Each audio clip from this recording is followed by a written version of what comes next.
noches a todos. Buenas noches, Fidel, porque hacía no sé cuánto que no nos veíamos. Hubiera sido muy lindo, nosotros que nos conocemos desde la edad que Spinetta, más o menos, se presentó en el Teatro Astral, y percibimos 23 años, 22. Con Eduardo medimos el tiempo en esto, en las presentaciones de Spinetta, en qué disco había sacado. Hay una enfermedad que nos une, por eso debía ser que la enfermedad es Spinetta, obviamente. Entonces, creo que nos llevábamos hasta hace un tiempo un concurso a ver quién lo había visto más veces, cosa que yo gané porque yo abandoné. Claro, yo gané porque vi Las Bandas Eternas, que fue un recital de despedida que duró 5 horas en el Estadio Vélez. Entonces ahí ya él se resignó. Bueno, o sea que mi idea podría haber sido, podríamos haber hecho un guión, ¿no? Lo que quería también profesionalidad, ¿no? Pero bueno, no, nos vimos recién ahora. Claro, podríamos estar hablando, incluso seguramente con la intervención de alguien del público, que seguramente habrá más de un fanático de Spinetta aquí o que conoce su historia. Yo de todas maneras, vos cortame cuando quieras, porque en un momento pensé, como en un diálogo, que es lo mejor, pero claro, un poco mi deformación de profesor de literatura, me metí en el libro y empecé a sacar apuntes, ¿no? Fue un proceso muy, muy interesante, porque eso sí, lo tengo que confesar a ti, y al público también. Yo abandoné antes que vos a Spinetta. Tuve una relación como tuvimos aquellos que lo descubrimos, que nos deslumbró, ¿no? Vos eso lo marcás muy bien aquí, porque este disco Artaud, y ahora vamos a profundizar en ello, fue, no sé, como un meteorito de luz que cayó, ¿no?, en el Río de la Plata, y fue impresionante para los que estábamos en el ámbito de las artes, ¿no? O sea, tanto la literatura, la música, la pintura también. Pero a mí me sucedió, yo sé perfectamente que tú escuchás todo tipo de música, que incluso nos entusiasma tremendamente. Yo últimamente, en los últimos años, yo me he dedicado a escuchar música barroca y jazz, básicamente, ¿no? Y prácticamente no escuché más a Spinetta. Yo no sé si yo te llegué a contar eso, o a Martín Mendizábal, que es un poco el otro amigo que siempre estamos triangulando. No sé si sabías eso.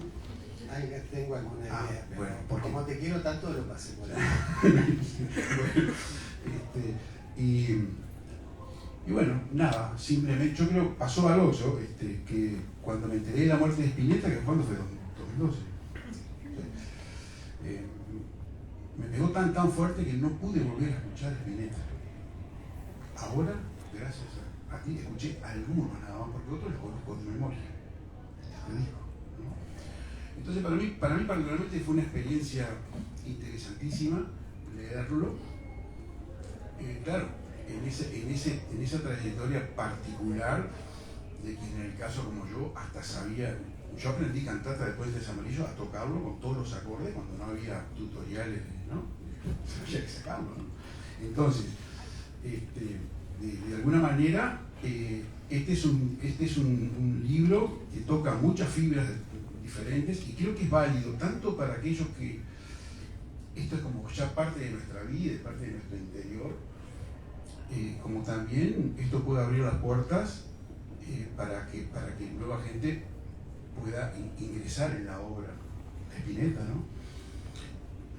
No sobre todo de Spinetta, sino que esto está vinculado también con Antonin Artaud, obviamente. Entonces yo simplemente voy a hacer, y te voy a dar la palabra para que expliques profundamente, porque yo estuve en eso de trabajo, pero lo primero que había notado acá, lo dijo Martín recién, el editor, o sea, iba a contextualizar el hecho de que esto es una colección, la colección Discos, ¿no?, donde se habla sobre un disco particular y que creo que en este caso Fidel es el primero que repite, ¿no?, esta colección. Porque, bueno, creo que hay más. No había, bueno, porque hizo Surcidor, a quien, bueno, del Darno, bueno, ya, a quien él conoció, fue amigo y conoció personalmente. Alguna vez estuvimos los tres juntos también con Darno, ¿no?, con compañeros de trabajo, etc. Pero entonces, Gustavo Verdecio es quien tuvo la idea, quien dirige la dirección, la colección.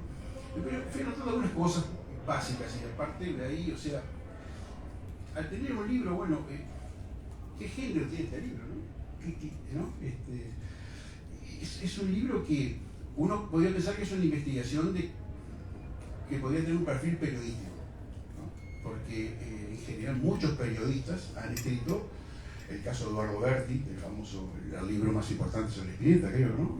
Crónicas de Iluminaciones, o uno, casi todos son como un enfoque periodístico. Este libro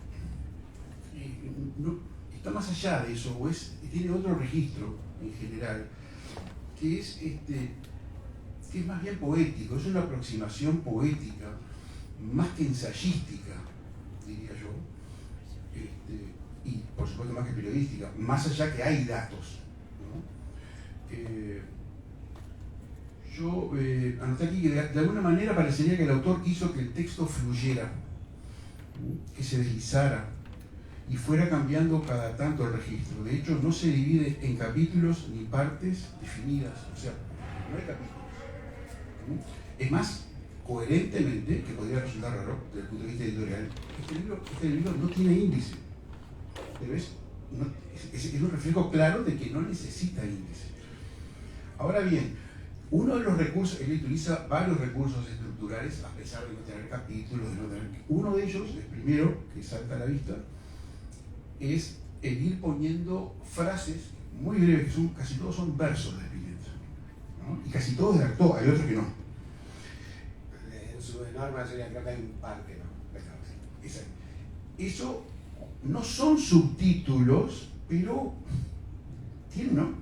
Sí, es una voz, mi idea era como una cuña que cada tanto se metiera, que era una línea de una canción de Artaud, y que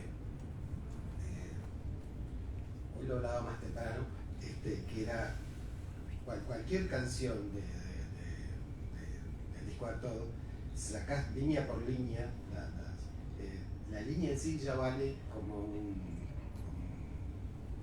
una declaración de principios, como un poema de una línea, entonces yo traté de intercalar eso para, cuando mi texto se venía muy plomo, yo ponía una liñita de Spinetta para levantarme. No, pero que tenía alguna relación con lo que estaba contando. Dicho él de una manera más poética, lírica, abstracta, pero tenía que ver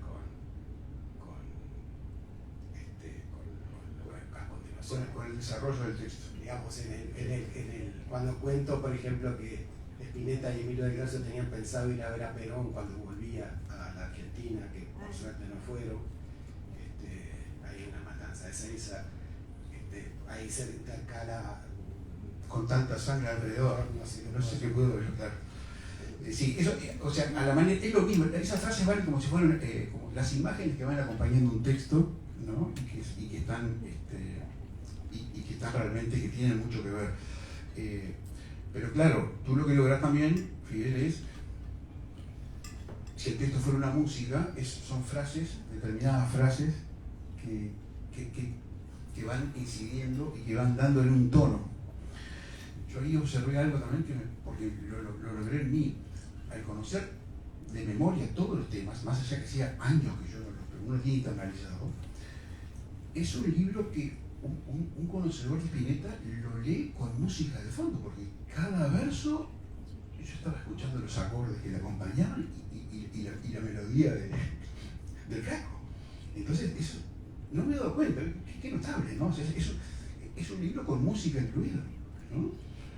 Sí, los que tenemos el inconsciente colonizado ya por estas cosas, entonces lo mismo, ¿no? Con el cine, con otras cosas, que basta una línea, que entonces ya eso te rememora todo, ¿no? La Magdalena Cristiana, te lleva a un momento, te lleva la melodía, te lleva a un estado cuando la conociste, de quién estabas enamorado, no sé, un montón de otras cosas, simplemente con una línea de una canción, ¿no? Eso es lo que tiene maravilloso esas muletas con las que vamos creciendo y acompañando la vida, ¿no? Que son los compañeros de ruta que elegimos como aliados y nos alimentan y nos hacen la vida más llevadera.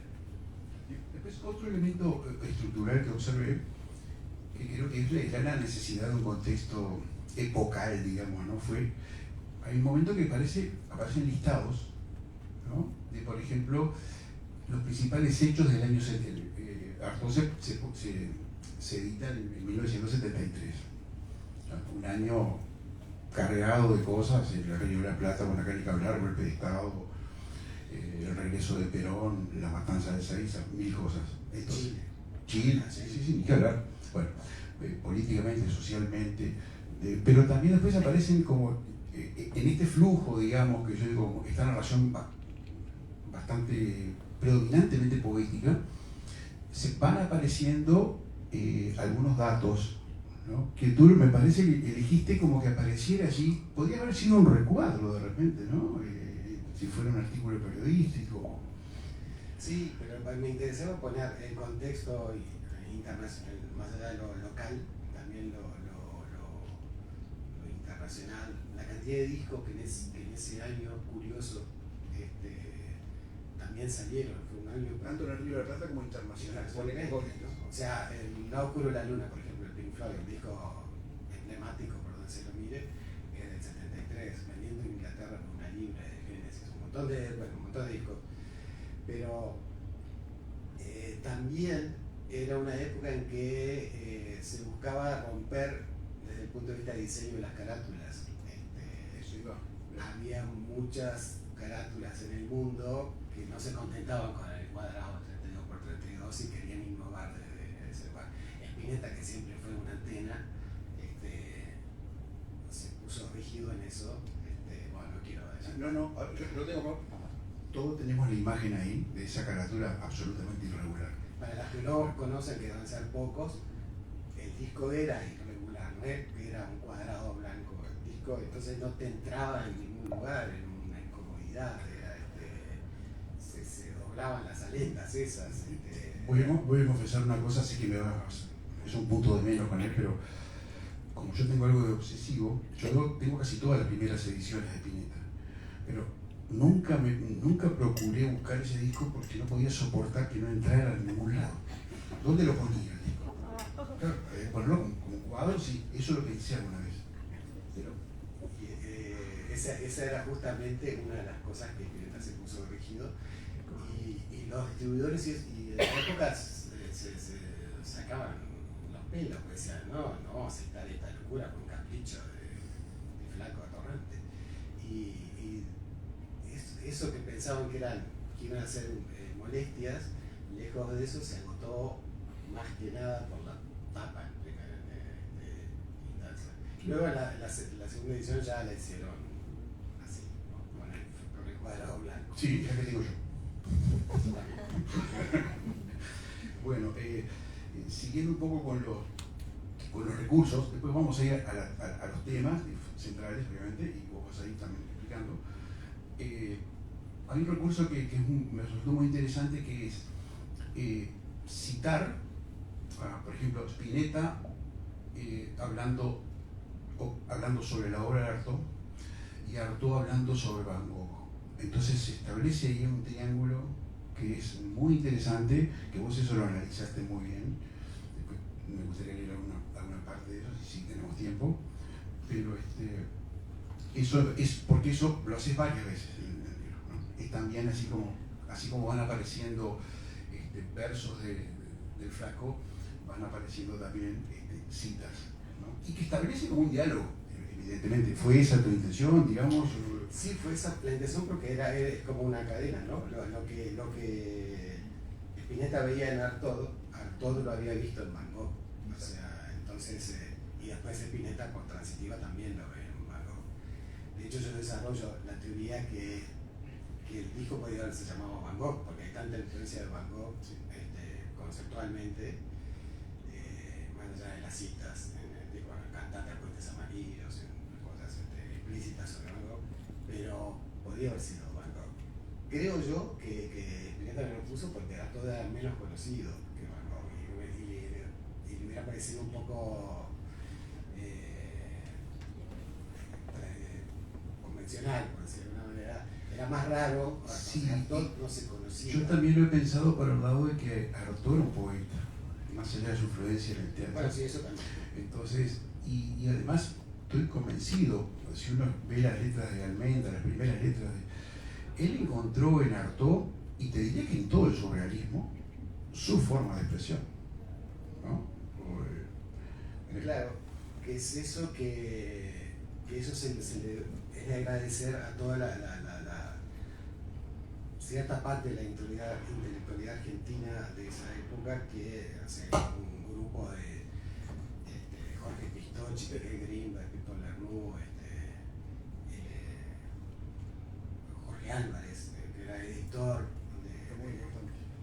y esa gente lo nucleó a Spinetta, lo invitaba a lugares y le mostraba la biblioteca, y hay un cambio. Si bien Spinetta ya había hecho Muchacha sin leer nada de eso, Barro tal vez sin haber leído nada de eso a los 15 años, pero esta gente le dijo lee esto, y se enamoró de Artaud, ¿no? De alguna manera se enamoró de su poesía, también se enamoró de su locura, sí, y de otras cosas, pero me parece que de la misma manera que la generación beatnik como Allen Ginsberg, Kerouac y demás fue fundamental para que un montón de cantautores de los 60 como Bob Dylan, Phil Ochs y otros, que dejaran de hacer letras tipo qué linda que sos, me gusta estar contigo, te paso a buscar, ¿no? Esa cosa así que era en gran parte las canciones de los 60, y tomaron la canción como un campo creativo literario, ¿no? Campo poético. Entonces, de la misma manera, en el Río de la Plata esta gente influyó, o sea, sobre todo en Spinetta, ¿no? Entonces, de hecho, Miguel Grimberg, por ejemplo, Miguel Grimberg conocía a Thomas Merton, o sea, conocía, eran mayores además, eran ¿cuántos? 10 años mayores, por lo menos, ¿no? Sí, sí. 10, 15 años, fueron fundamentales. Fue gente que editó Artaud en Argentina, traducciones, ¿no? Exacto. Argonauta y otras editores ahí, que eran ellos los... ¿Sabes que leí el otro día que una cosa que le decía Black Amaya, que era el baterista de Pescado Rabioso, un rockero, digamos, ¿no? Porque él, Spinetta y Papo, que estuvieron ahí en un momento, y Black Amaya le decía, creo que era un periodista, o decía, pero no, lo que pasa es que Luis estaba en otra cosa, él leía Rimbaud, dice, y nosotros con Papo, con el Carpo, leíamos el Tony y Patorcito. Y ahí está el abismo. Claro. Sí, lo mismo fundamental, Spinetta leía Jung, las cartas a Theo de Van Gogh, Rimbaud, Henry Miller y los otros era, bueno, no te atrevas a tocar mi viejo. Claro, exacto. Era un ser evidentemente ya destinado y tocado, digamos, ¿no? Además por esa avidez de conocimiento, ¿no?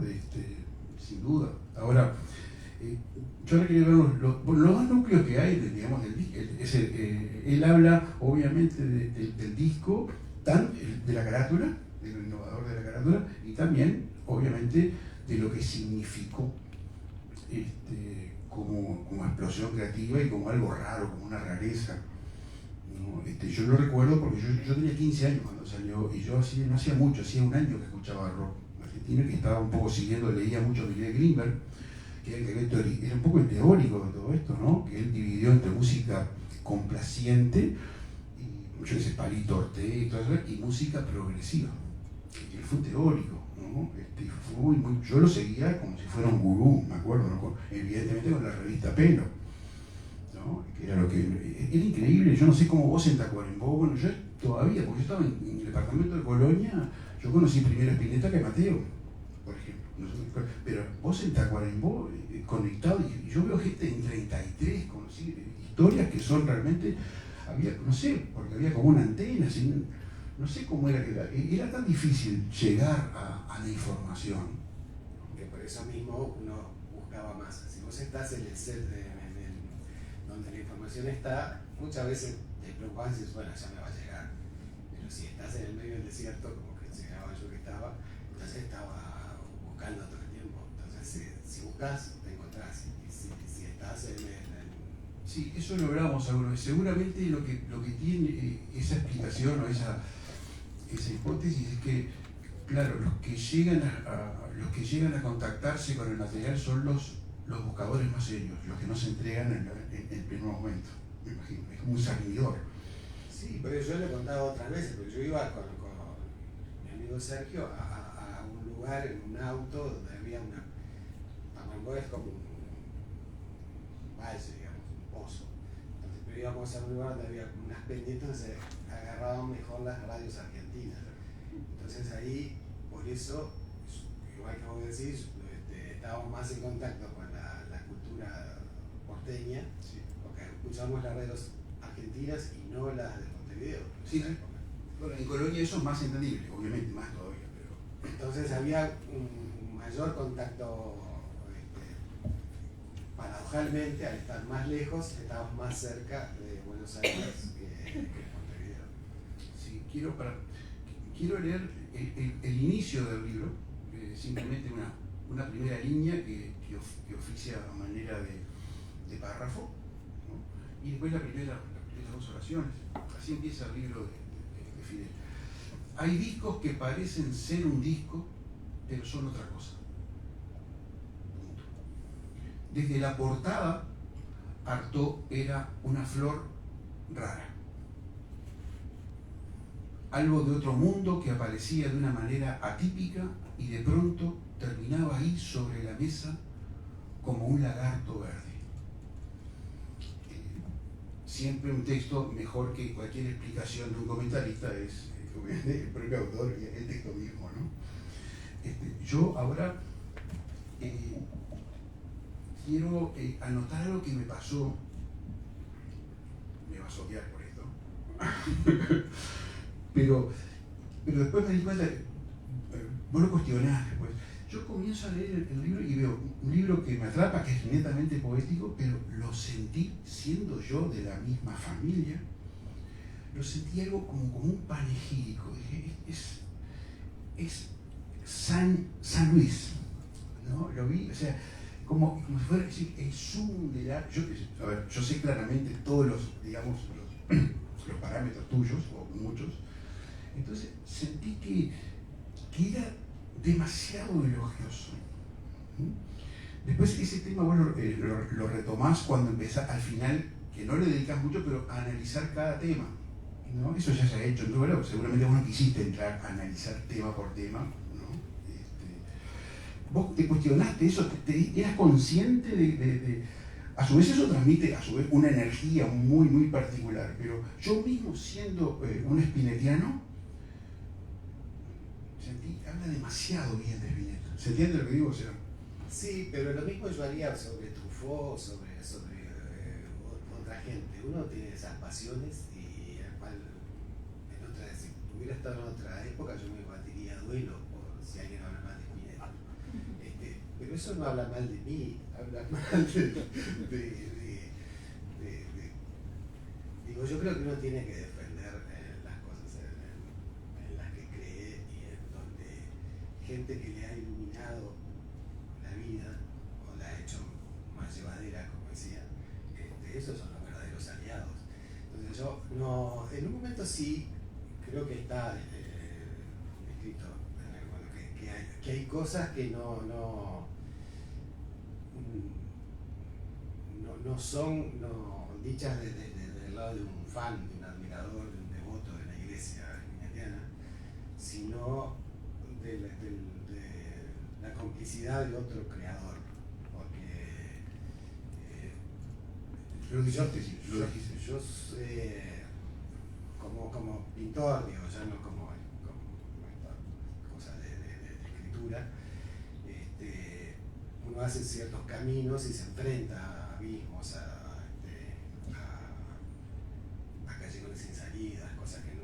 Bueno, pero a las reconoces cuando hay otro que le ha pasado lo mismo y a las reconoces cuando el otro logró esa plenitud que uno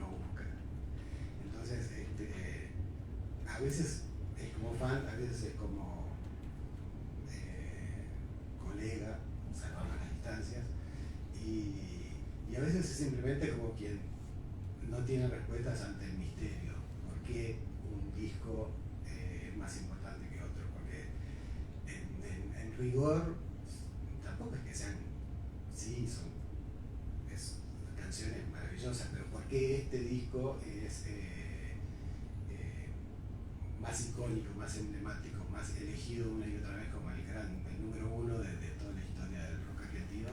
No tiene muchas explicaciones. Hay algo que sí tiene que ver con el contexto, que era una época oscura y este disco proponía que mañana es mejor y que todo el tiempo pasado no es mejor. Proponía vámonos de aquí cuando no hay nada más que hacer. O sea, proponía una apuesta al futuro cuando se sabía que todo lo que venía era engrunar, ¿no? Entonces, hay algo que ahí, que eso vale más que cualquier fanatismo. Sí, sí.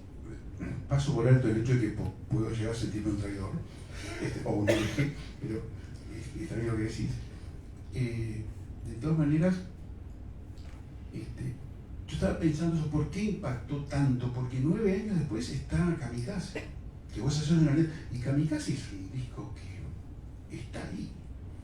El tema es, muchas veces en la historia de la música, en la cronología, el tema es que me parece a mí que hartó, impactó, despistó, fue algo rarísimo, ¿no? Sobre todo, algunos temas sobre todo, porque yo insisto que ahí también vuelvo a discrepar. Superchería es un disco que yo lo sacaría ya, no tiene sentido en algo, por ejemplo, en algo. Vos lo decís y después te arrepentís. Eso van a ver hasta el final, cuando él va analizando, digamos, temático. La diferencia con Kamikaze es que Kamikaze, que es, para mí se ranquea segundo en la discografía de Spinetta, es que Kamikaze es un rejunte de canciones que han quedado a través del camino. Para empezar, Barro tal vez, que la compuso a los 15 años. Es increíble que, si ustedes conocen, como Barro tal vez que haya escrito a los 15. O sea, si no canto lo que siento, me voy a poner por dentro. Esa que empieza así. Que la hizo hasta Mercedes Sosa, ¿no? Sí.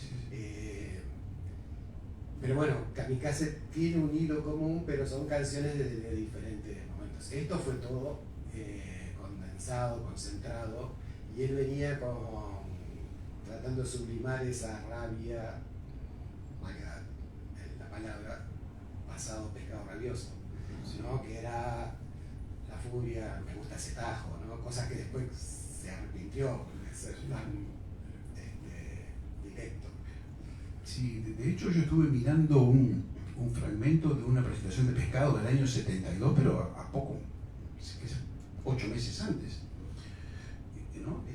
Ese rock rabioso. Ya ahí él coqueteaba con el surrealismo, porque aparece, no sé si vieron que aparece, siempre aparecía como disfrazado, como con algo, ¿no? Una sirena. Que apareció con una sirena, ¿no?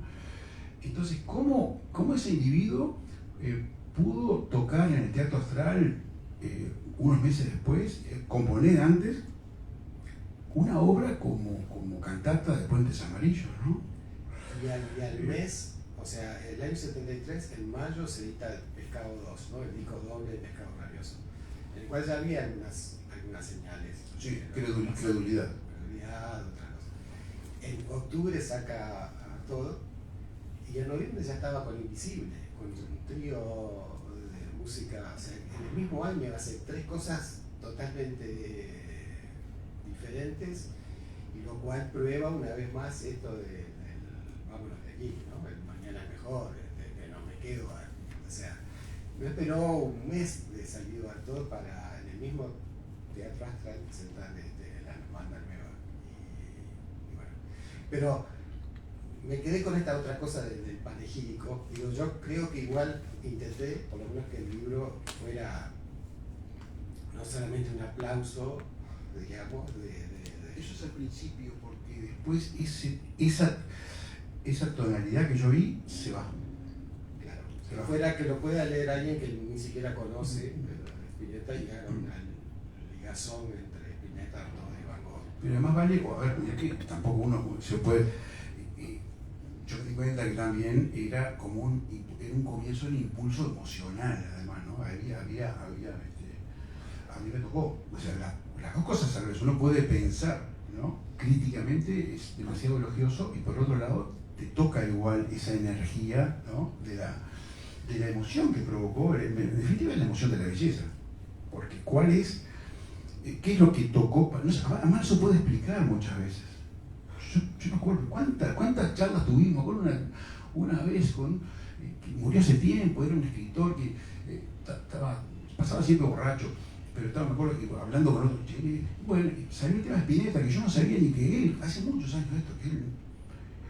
Y finalmente, ¿por qué hay que explicar de qué se trata el atractivo de Spinetta? El que no entiende a Spinetta, que se joda. El que no entiende a Spinetta, éramos bien así, pero y es notable esa frase, pues condensa, vos lo decís de otra manera, mucho más elaborada. Me gustaría buscar después algunas frases tuyas por acá que anoté, pero ya me entraré con el papel. Igual no puedo dejar de advertir, cosa que agradezco, que los marcadores son verdes. Lo hice de gusto, traje los pantalones verdes, la bota verde. Bueno, a propósito, uno de los grandes cosas que elogios que sentí, hay un fragmento que habla sobre las cosas verdes, ¿no? Y los hijos de Spinetta dijeron que a Spinetta le hubiera encantado el libro, pero en particular esa sección hubiera eliminado. Bueno, ellos dijeron eso, fue bastante bueno. Es que ahí otras aparecen evidentemente, más allá de la estructura que yo nombré, y hay sorpresas, ¿no? Hay sorpresas como, eso es un poema acumulativo, ¿no? Sobre el verde. Hay dos cosas imperdonables en ese poema. Hay una que se subsana. Primero, no nombrás a Irlanda, ¿no? Y yo esperé que en algún momento apareciera Lorca, pero Lorca aparece después, por suerte, y ahí salvamos. Pero bueno, no, en realidad es libre asociación, y ahí es largo. Yo lo considero un poema al estilo surrealista, ¿no? Pero, y que se titularía Verde. ¿Estamos de acuerdo? Sí, sí. Porque, bueno, entonces, sí. Después, acá encontré algo que lo quiero porque claro, el tiempo va pasando y son tantas cosas y no podríamos hablar tanto, pero yo voy a leer acá un fragmentito donde vos hablas un poco sintetizás muy bien la influencia, digamos, de todo lo que influyó en el Flaco Spinetta, en ese joven Flaco Spinetta, para lograr un disco como Artaud. Y dice Fidel, la policromía de Van Gogh, las palabras libradas al supuesto azar del surrealismo, los sueños como realidad alternativa, la locura como estado de lucidez ante un mundo incomprensible o represor, todo eso eran los elementos que rondaban desde hace tiempo en su cabeza para la creación de una nueva canción.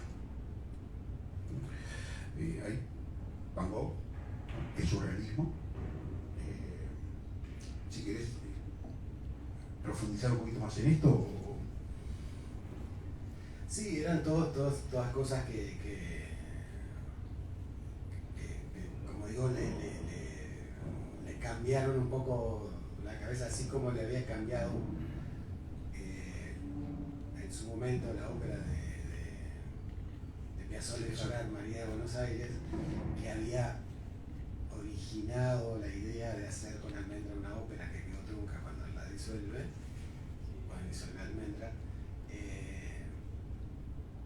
Después creo que en la época de Pescado fue una cosa más de descontrol, más primal, digamos, más intuitivo, más de sacarse las ganas de ser un poco furioso y rebelde.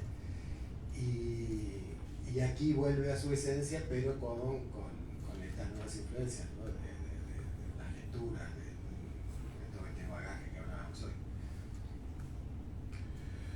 Aquí, hoy ya lo nombramos, que uno de los, a un momento muy disfrutable del libro es justamente ese contrapunto o ese diálogo entre Antonin Artaud citando a Van Gogh, Luis, el profesor de Spinetta, citando a Artaud. Y hay acá en la página 83 que tú pones, Fidel austeramente, digamos, encabeza sin ninguna. La introducción es Artaud sobre Van Gogh, 2 puntos. Eso lo utilizas muchas veces, ¿no? Para evitar los nexos, bueno, esos nexos que los surrealistas odiaban, por otra parte, ¿no? Dice, Van Gogh, esto lo dice Artaud, Antonin Artaud. Van Gogh tenía razón. Se puede vivir para lo infinito, llenarse solo con lo infinito, pues hay suficiente infinito sobre la tierra y en las esferas como para colmar a miles de grandes genios.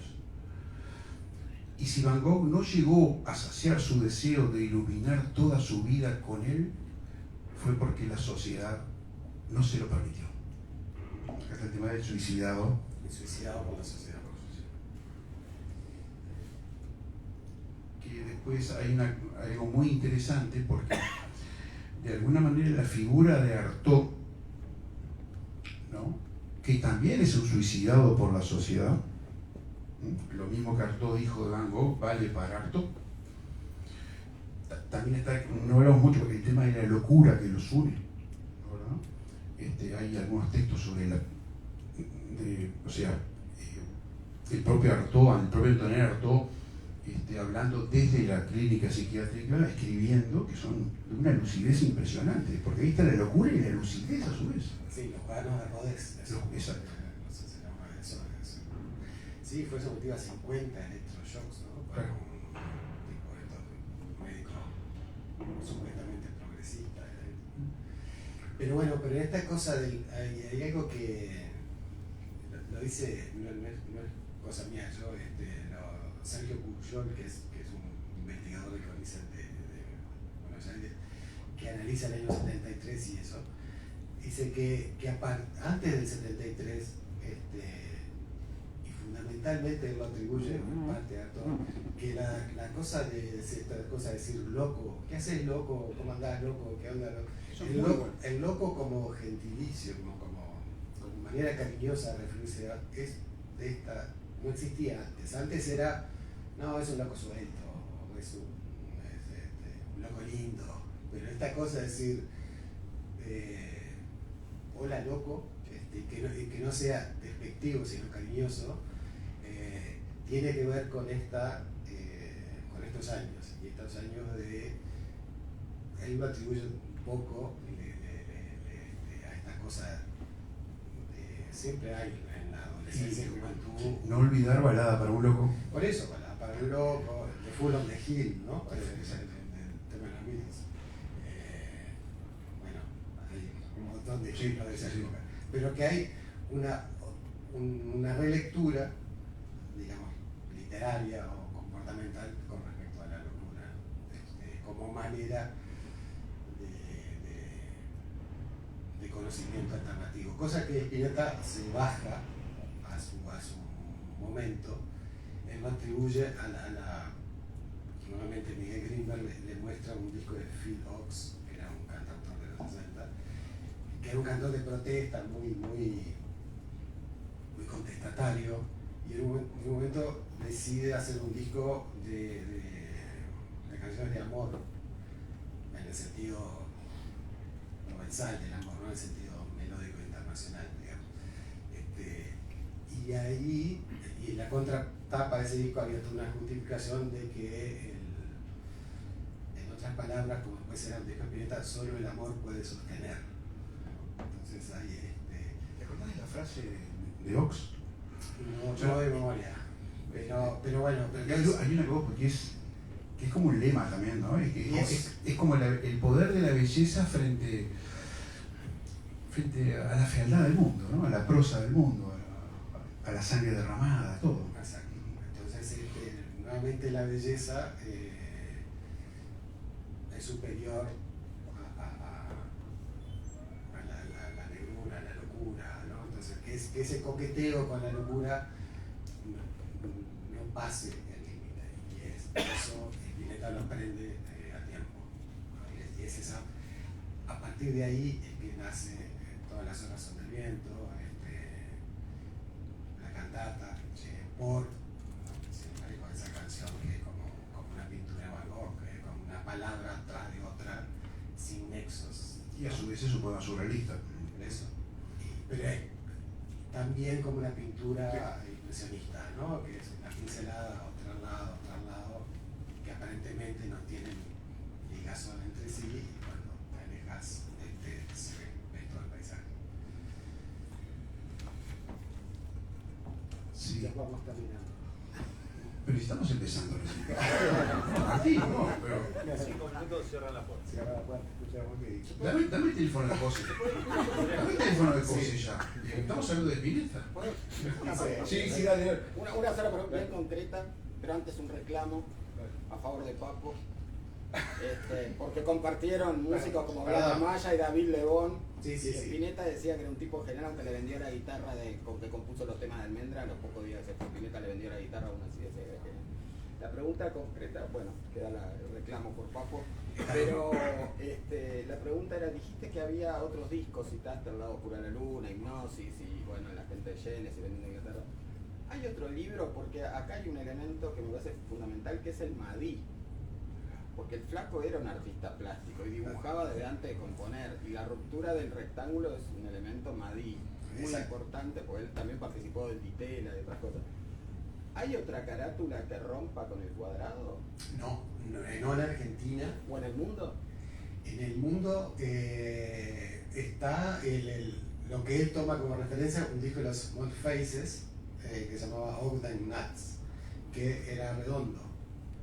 No era cuadrado, porque reproducía una lata de tabaco en inglés muy popular, y esto era, el disco venía en lata, el original, y abrías y tenía la misma forma del disco, pero no quebrado así, más tipo Madí, como decís vos, ¿no? O sea, esto sí, eso es una invención spinettiana. Fide, ojo que yo cambié de gusto, puse eso es autoría tuya. Eso sí, hay mucho imaginativo también en ese libro. Bueno, si el disco se hubiera llamado Van Gogh, sería la carátula así, en vez de verde sería amarilla, por obviamente razones de policromía. Pero bueno, y por suerte no lo hizo, que es algo porque en ese mismo año uno de los discos fue el de Dúo Vivencia, que era un grupo más blando, digamos, por decir algo, bien, buenas canciones, pero que reproducía en la habitación de Arles de Van Gogh. Tiene una carátula que fue fundamental para él, ¿no? Y este era uno de los libros que estaba en la mesa de luz siempre, ¿no? De Luis. Sí. Bueno, es decir, nos vamos ya. Hay muchísimas cosas acá. Hay cantidad de hallazgos, de ideas de lo que es una persona como Fidel, que ha pasado toda una vida atrás, es decir, reflexionando sobre el arte, y hay verdades que están tomadas además con referencias. Este pequeño libro tiene, la verdad, más allá de Artaud y del Flaco, tiene otra cantidad de elementos para cualquier individuo que, en fin, que esté investigando en el arte, ¿no? Sobre todo pienso en la gente muy joven, yo siempre pienso en la gente joven, y acá hay mucha cosa muchas flechas y direcciones para investigar, ¿no?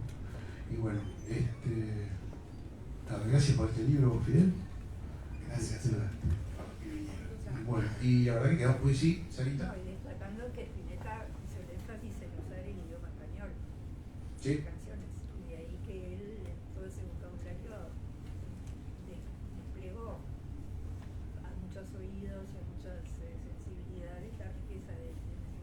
Sí, hubo otros que fue, como el caso de Manal, hubo otros que ¿no? Los Gatos mismo. Sí, Nevia. Y Nevia, sí, pero sin duda. Bueno, ¿alguien quiere reivindicar a Papo de vuelta?